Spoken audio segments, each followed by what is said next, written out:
Assalamualaikum warahmatullahi wabarakatuh. Bismillahirrahmanirrahim. Alhamdulillahirabbil alamin wal 'aqibatu lil muttaqin wa la 'udwana illa 'alal zalimin. Allahumma shalli wa sallim ala sayyidina Muhammadin wa ala alihi wa ashabihi al-mujahidin adh-dhahirin, amma ba'du. Para jamaah majelis taklim Masjid Jami Al-Muharram yang saya muliakan, para jamaah sekalian yang saya hormati, masih membahas tentang hadis ke-17 dari kitab yang kita kaji, yakni kitab Arba'in Nawawi. Hadis ke-17 ini dari seorang sahabat, yakni Abu Ya'la bin Shaddad bin Aus radhiyallahu an, bahwa satu ketika Rasulullah sallallahu alaihi wasallam bersabda, sesungguhnya Allah Subhanahu wa taala telah mewajibkan kepada kita selaku umatnya agar berperilaku ihsan, berperilaku baik terhadap siapa? Kata Rasul, ala kulli syai'in, terhadap segala sesuatu. Kita perlu garis bawahi perilaku ihsan ini, ya, bukan hanya kita lakukan terhadap sesama manusia saja, ya, tapi sigot di sini adalah sigot ammah, sigot umum. Kita wajib berperilaku baik terhadap segala sesuatu, baik manusia ataupun hewan dan segala macam makhluk hidup yang terdapat di alam semesta ini. Ketentuan berbaik atau berlaku baik itu bagaimana? Nah, maka Rasul contohkan di sini, fa idza qataltum, kata Rasul, maka apabila kalian membunuh, tentunya membunuh dalam perihal yang diperbolehkan oleh syariat, yang dibenarkan oleh syariat, ya.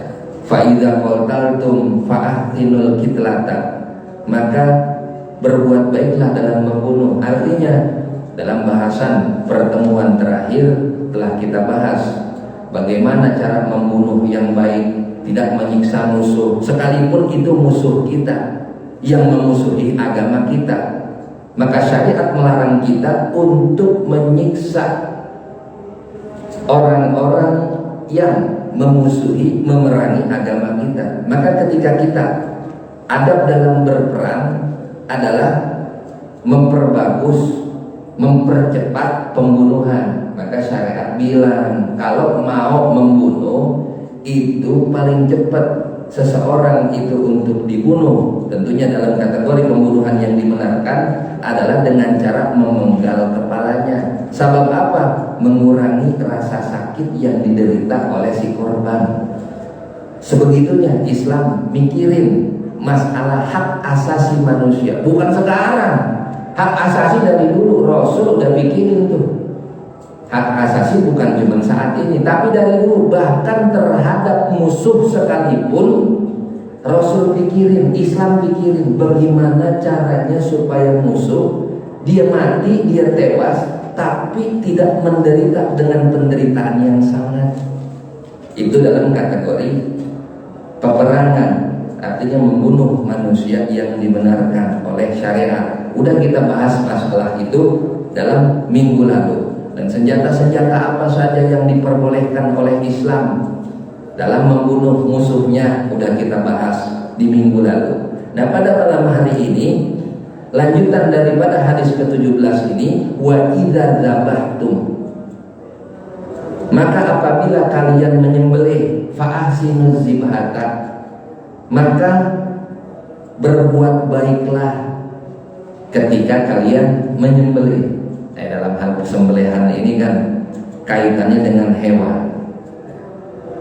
Di antara adab dalam menyembelih hewan, di antara tata cara berperilaku baik, berbuat ihsan dalam menyembelih hewan, kata Rasul, wal yuhidda ahadukum syafratahu, tajamin tuh alat kalian untuk menyembelih, wal yurih dzabihatahu, bikin tuh binatang sembelihan itu setenang mungkin. Nah, ini yang insya Allah akan kita bahas pada malam hari ini. Nah, kemudian apa saja bentuk ihsan ketika membunuh dan menyembelih hewan? Kalau kemarin terhadap sesama manusia udah kita bahas, nah sekarang kategori hewan apa saja yang boleh kita bunuh, yang boleh kita matiin. Lantas kalau memang boleh, kemudian bagaimana caranya? Apa boleh dengan cara dibakar? Apa boleh dengan cara disetrum? Apa boleh dengan cara diracun dan lain sebagainya? Nah, kemudian yang ketiga yang akan kita bahas pada malam hari ini, adab-adab atau etika atau tata krama pada saat menyembelih hewan. Nah, insya Allah kita akan bahas satu persatu. Nah, terkait dengan permasalahan ihsan, berbuat baik ketika membunuh ataupun menyembelih hewan, menurut 4 mazhab. Ini kita cari tahu dulu hewan apa saja yang boleh kita bunuh dan bagaimana sudut pandang ulama-ulama 4 mazhab terkait dengan permasalahan pembunuhan hewan. Nah, ada beberapa hewan yang memang dilarang oleh Rasulullah SAW untuk dibunuh. Jadi nggak semua hewan boleh kita bunuh secara bebas. Ya, ada beberapa kategori hewan yang Rasul melarang agar jangan sampai kita bunuh hewan-hewan tersebut. Dalam satu hadis riwayat Imam Ibnu Majah, Rasulullah SAW bersabda, "Naha Rasulullah SAW an qatlis surali wad difda'i wan namlati wal hudhudi." Wa fi riwayatin, dan dalam satu hadis riwayat Imam Ahmad ditambah wan nahlati, nahlah. Apa hewan-hewan yang dilarang untuk dibunuh? Kata Rasul melarang untuk kita membunuh 4 atau 5 jenis hewan ini. Yang pertama, Rasul melarang kita untuk membunuh as-surati. Surat itu apa? Surat itu adalah jenis burung surat. Kalau saya gambarin rada susah. Masing-masing punya handphone, entar di rumah cari bagaimana sih burung surat. Modelnya dia ini termasuk burung kicau, kecil bentuknya. Kawasan penyebarannya itu di daerah Afrika. Indonesia jarang, walaupun mungkin ada. Susah kan ke gambarnya? Ya maka ntar pulang coba googling burung surat itu kayak gimana begitu. Apa yang kita piara di rumah termasuk jenisan burung surat atau bukan? Nah, ini Rasul larang bunuh. Kemudian yang dilarang juga oleh Rasul untuk dibunuh ad-difda. Apa itu difda? Difda itu kodok, katak. Kalau boleh dibunuh sama Rasul. Rasul melarang kita untuk membunuh kodok. Itu kodok yang kalau hujan bunyi ya kata.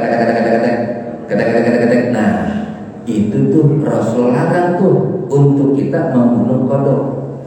Banyak riwayat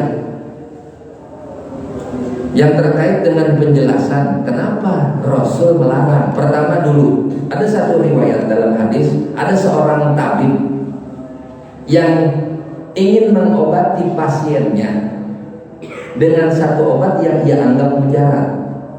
Apa obat tersebut? Obat tersebut berasal dari katak atau kodok. Ya.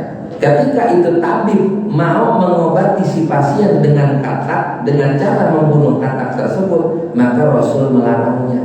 Kagak boleh katak itu dibunuh.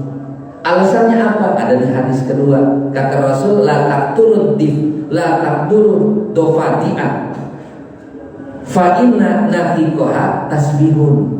Janganlah kalian membunuh kodok, janganlah kalian membunuh katak. Fa inna naqiqaha, karena sesungguhnya suara yang dikeluarkan oleh katak itu tasbihun, adalah tasbih. Jadi kalau kodok nah mereka itu sedang bertasbih kepada Allah. Ini salah satu alasan kenapa Rasul itu melarang kita untuk membunuh katak. Nah, kemudian alasan berikutnya, ini dari kisahnya Nabi Allah Ibrahim alaihissalam. Di antara mukjizat Nabi Ibrahim apa?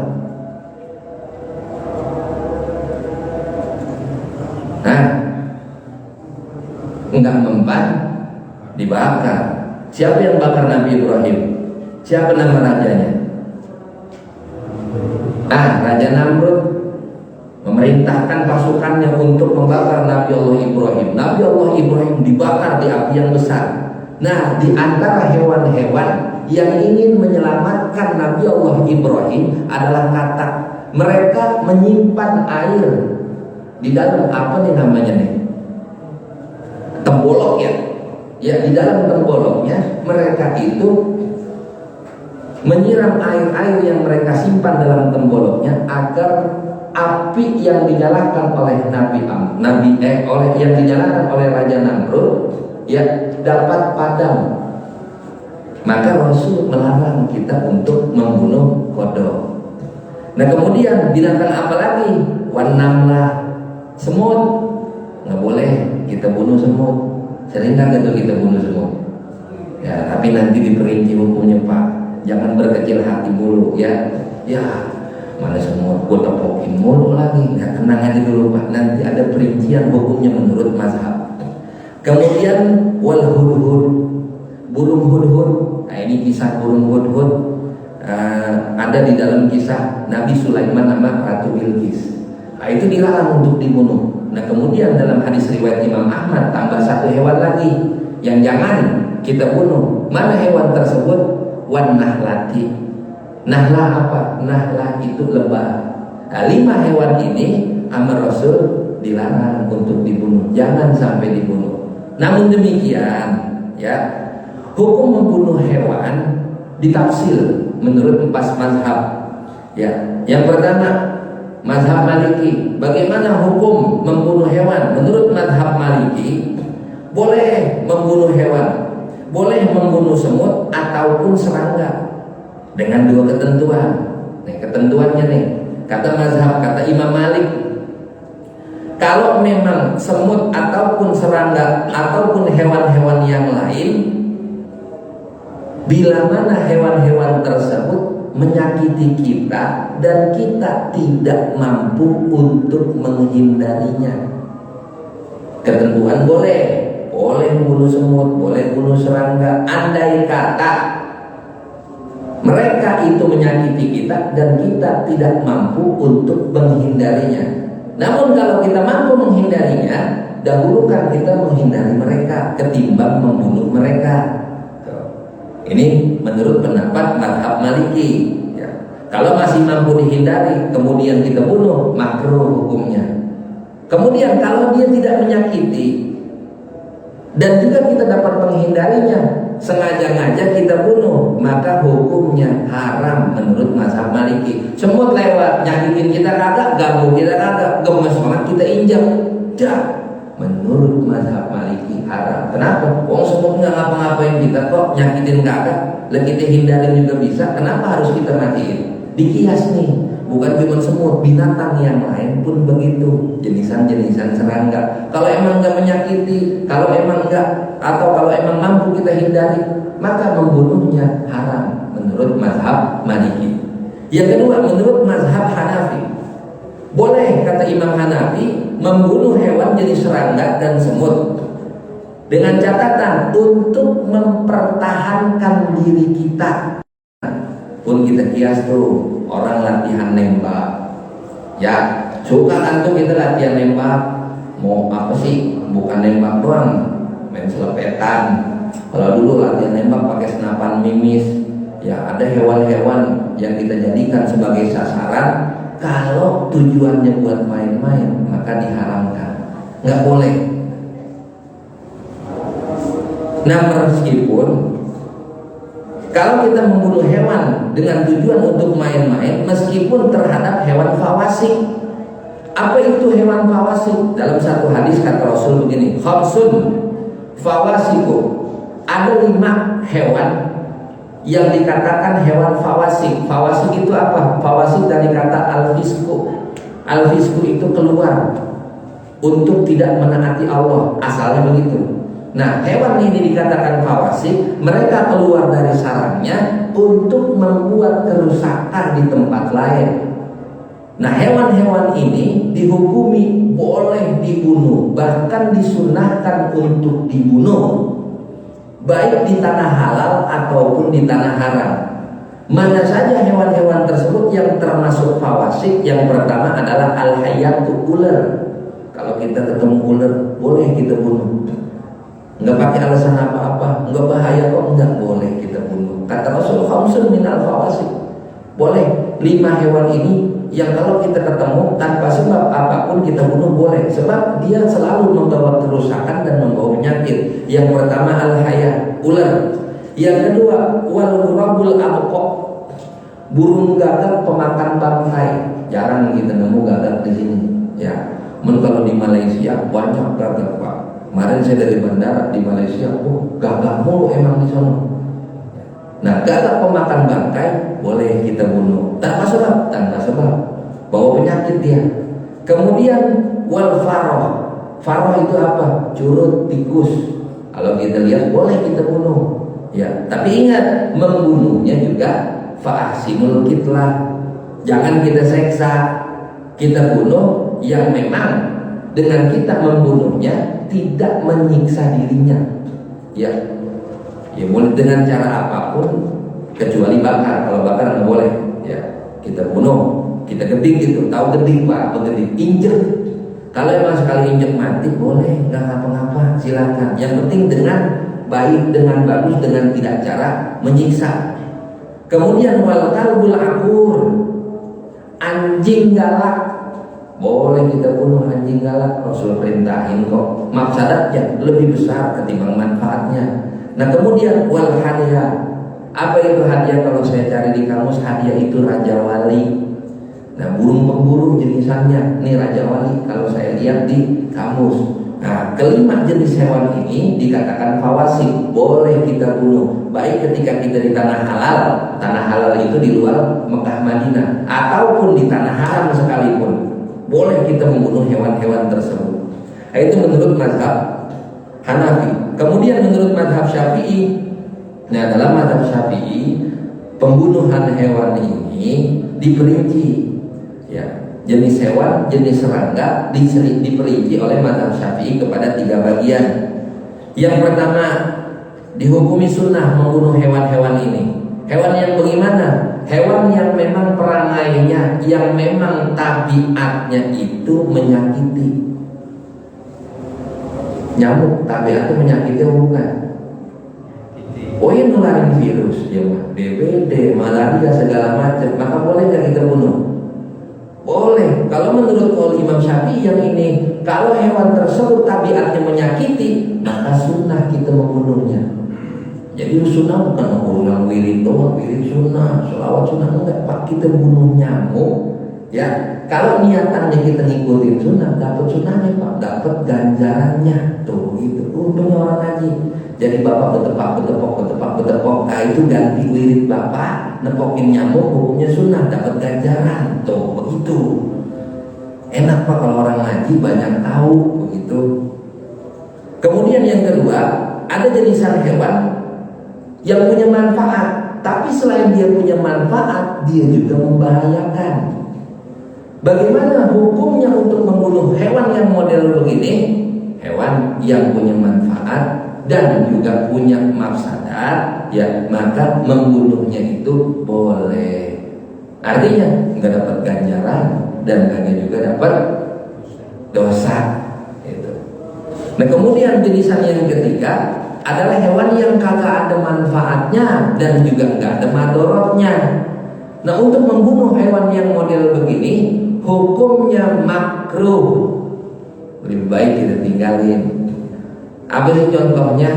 Hewan yang nggak ada manfaatnya, yang juga nggak ada madorotnya bagi kita.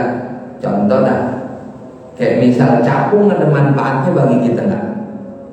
Kalau orang tua dulu kalau anak sering ngompol, ya capung manfaatnya ada tuh. Ya kita taruh di pusar kita, ya itu katanya ntar udah kagak ngompol lagi, tuh begitu. Kalau memang terbukti dia membawa manfaat, maka bukan yang ketiga, jatuhnya ke yang kedua, begitu. Tapi kalau memang dia emang manfaatnya nggak ada bagi kita gitu, dan mungkin juga mafsadatnya nggak ada, ya mencapung nggak menyakiti, semisalkan begitu, kita bunuh, kita matiin, ya makruh hukumnya.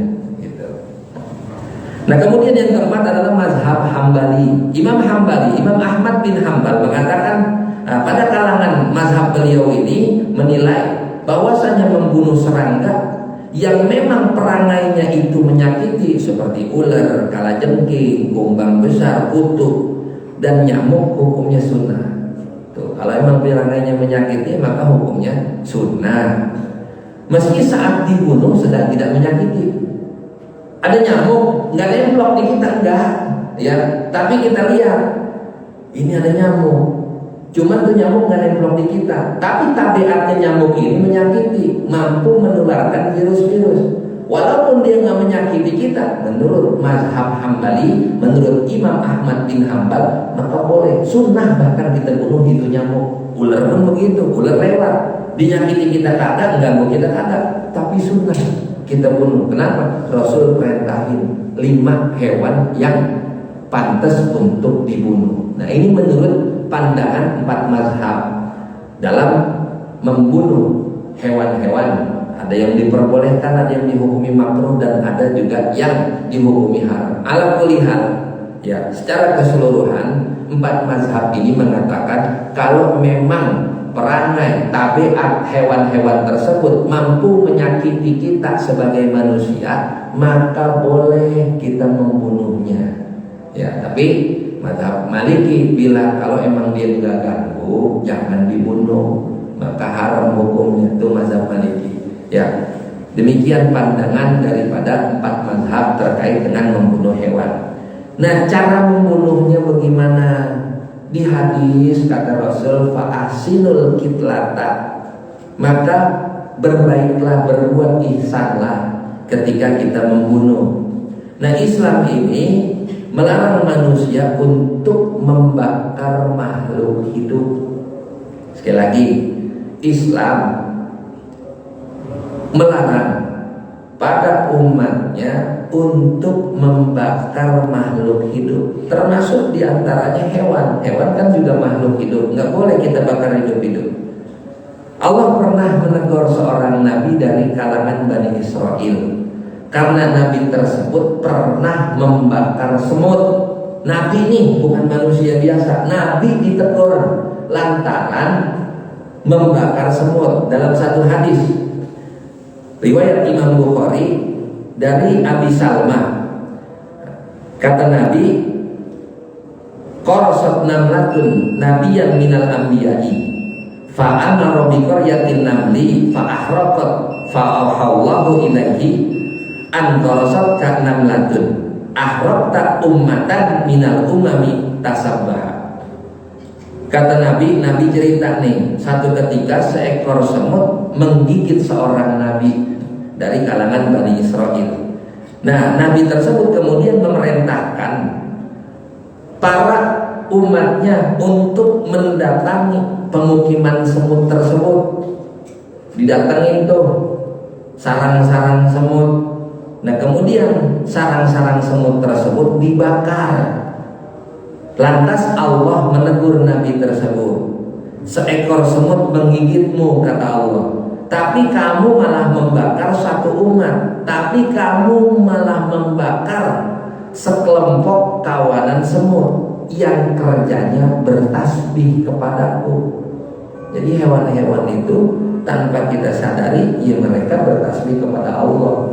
Ya, maka di antara larangan membunuh hewan adalah dengan cara dibakar. Nggak boleh kita membunuh hewan dengan cara dibakar. Nah, sekarang teknologi udah makin canggih, Pak. Timbul sekarang yang namanya raket nyamuk. Ya, nah raket nyamuk tuh kalau kita kan mau bunuh nyamuk, kadang kita pakai lotion nyamuk, nyamuk juga tetap gigit-gigit juga. Kita pakai obat nyamuk, kadang kitanya juga yang pernapasan kita kurang enak. Mau pakai apa tuh alat semprot, terkadang emang baunya nyengat banget, nggak enak di pernapasan. Walhasil keluar teknologi baru, disediain, dibikin tuh yang namanya raket nyamuk. Bagaimana hukum menggunakan raket nyamuk? Boleh apa kagak? Ini Islam sampai sebegininya, Pak, membahas buat kemaslahatan kita. Jangan sampai kita nggak tahu-tahuan tentang hukum menggunakan raket nyamuk, kita pakai, entah itu haram, entah itu boleh, kita nggak tahu hukumnya, kita main pakai aja. Taunya ulama mengharamkan, dosa nggak kita? Dosa. Sebab apa? Sebab ketidaktahuan kita. Nah sekarang boleh nggak pakai raket nyamuk? Ulama ikhtilaf, ulama beda pendapat. Memang ulama-ulama mutakordimin nggak membahas tentang masalah raket nyamuk karena teknologi tersebut adanya di zaman sekarang. Maka yang membahas adalah ulama-ulama mu'asirin, ulama-ulama modern. Nah, kata mereka yang memperbolehkan boleh pakai raket nyamuk, itu kan sama aja membakar. Enggak, raket nyamuk itu enggak, beda dengan membakar. Coba kalau kita tempelin kertas di raket nyamuk tersebut, apakah kertas itu terbakar? Kebakar nggak? Kagak kebakar. Cacar aja tempelin tisu, tempelin kertas, nggak kebakar Pak. Maka kata mereka yang membolehkan itu mah bukan membakar, itu cuma nyetrum. Dan nyetrum nyamuk, nyetrum hewan itu kalau mempercepat dia mati, maka nggak ngapa-ngapa. Ini kata yang memperbolehkan. Kata yang tidak memperbolehkan, nyetrum itu termasuk pembakar, maka haram hukumnya menggunakan raket nyamuk. Kita dihadapkan dengan dua pilihan, boleh dan kagak boleh. Jalan keluarnya mana? Saya pesan, ya, al-khuruju minal khilafi mustahabatun. Keluar daripada khilafiyah ulama hukumnya sunnah. Maka saran saya lebih baik jangan kita pakai raket nyamuk. Kenapa? Karena ada ulama yang menganggap itu haram. Sementara keluar dari khilaf adalah sunnah. Dah kita pakai cara lain aja, jangan pakai membakar. Khawatir dengan kita menggunakan raket nyamuk tersebut kita terjerumus ke dalam perbuatan yang diharamkan. Tapi kata ulama lainnya, nggak jadi masalah membakar pun kalau memang nggak ada cara lain. Catatannya ya, kalau nggak ada cara lain. Tapi zaman sekarang banyak Pak cara lain selain membakar, selain menggunakan raket nyamuk. Kita bisa pakai lotion dan lain sebagainya. Ya ala kulli hal, kalau menurut saya udah tinggalin kekhilafan ini. Lebih baik jangan menggunakan raket nyamuk, sebab keluar dari khilafiyah dihukumi sunnah. Terakhir terkait dengan masalah penyembelihan hewan. Dalam penyembelihan hewan, ya Rasul perintahkan di dalamnya terdapat adab-adab terkait dengan hewan-hewan yang akan kita sembelih. Imam Nawawi ini yang menyusun kitab ini, beliau juga menyusun satu kitab yang namanya Al-Majmu' Syarhul Muhazzab. Ya, karya Imam An-Nawawi. Ya, beliau itu mengumumkan 5 adab saat kita melakukan penyembelihan hewan. Baik penyembelihan ini berupa hadyu. Hadyu itu hewan kurban atau sembelihan biasa. Ada 5 adab di luar daripada rukun dan syarat yang harus kita perhatikan agar sesembelihan kita dinilai ihsan. Yang pertama, menajamkan pisau atau alat sembelih. Ya, jangan pakai pisau dapur buat nyembelih hewan. Pisau dapur, oh lagi motong bawang tajam kok. Bawang Pak dipotong tajam, kulit beda sama bawang. Ya, maka sediain khusus pisau buat nyembelih biar tajam. Sebab apa? Ketika pisau itu mengenai kulit hewan tersebut, mempercepat eksekusinya, mempercepat penderitaannya. Ya, berkali-kali saya kena pisau. Kalau emang pisau itu tajam, maka nggak sadar kita kenanya, tahu-tahu setelah beberapa menit baru terasa perih. Itu kita yang kena. Bagaimana hewan yang sekali tebas kemudian tewas? Maka tajamin pisau yang pertama. Yang kedua, menggerakkan pisau dengan kuat dan menekannya bolak-balik agar lebih mudah dan cepat. Kalau nyembelih, ya sekali jalan. Kalau emang hulkum sama mar'i, jalur nafas, jalur makan putus, bagus. Orang mempercepat kok. Nggak bisa sekali jalan, nggak ngapa-ngapa. Satu kali jalan bukan syarat kok. Orang Imam Nawawi di sini bilang membolak-balik 1. Ini kan bukan bolak-balik. 2, 3, 4, paling nggak begitu, boleh, bagus. Yang penting disegerakan biar juga hasil potongannya bagus, kata Imam Nawawi. Kenapa kudu bolak-balik? Biar daging sembelihannya itu hasil potongannya di leher rata gitu. Yang ketiga, mengarahkan hewan sembelihan ke arah kiblat. Ya, sunnah adabnya kita sembelihan kita tuh lehernya, bukan kepala, tapi leher yang dihadapkan ke arah kiblat. Kalau ada satu kasus, ya ini hewan sembelihan rada susah dijatuhin, begitu jatuh nggak ngadep kiblat, malah membelakangi kiblat. Ini bagaimana? Nggak usah diseret-seret Pak, hadapin kiblat, seret-seret sampai melukai hewan, jangan. Udah potong aja seadanya. Toh sah kok potongannya walaupun nggak ngadep kiblat, tapi adabnya bagusnya dihadapkan ke arah kiblat. Kemudian yang keempat, tidak mengasah pisau atau sejenisnya di depan atau di sekitar hewan. Nih, orang yang tukang nyembelih, ya jangan kita buka golok kita di depan hewan. Nih hewan yang mau kita potong, golok kita buka depan hewan, seret aja, nakutin hewan, hewan jadi cemas. Kalau dia cemas, maka rasa sakit yang bakal dirasa sama hewan tersebut berlipat-lipat. Maka kata Nabi, sembunyiin dulu. Sebelum kita potong-potong di mana? Di situ di luar. Nih dari dalam kita udah sembunyiin. Atau orang yang pegang, kita elus-elus.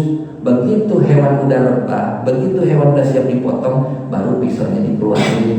Jangan dikasih lihat di depan hewan.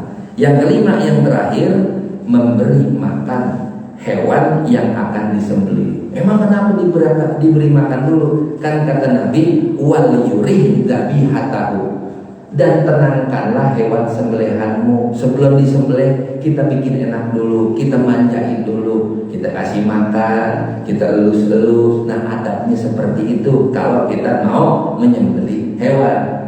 Bukan masalah keabsahan, tapi masalah akhlak, masalah adab, masalah etika terhadap sesama makhluk hidup. Nah inilah apa yang dapat saya sampaikan pada pertemuan malam hari ini. Semoga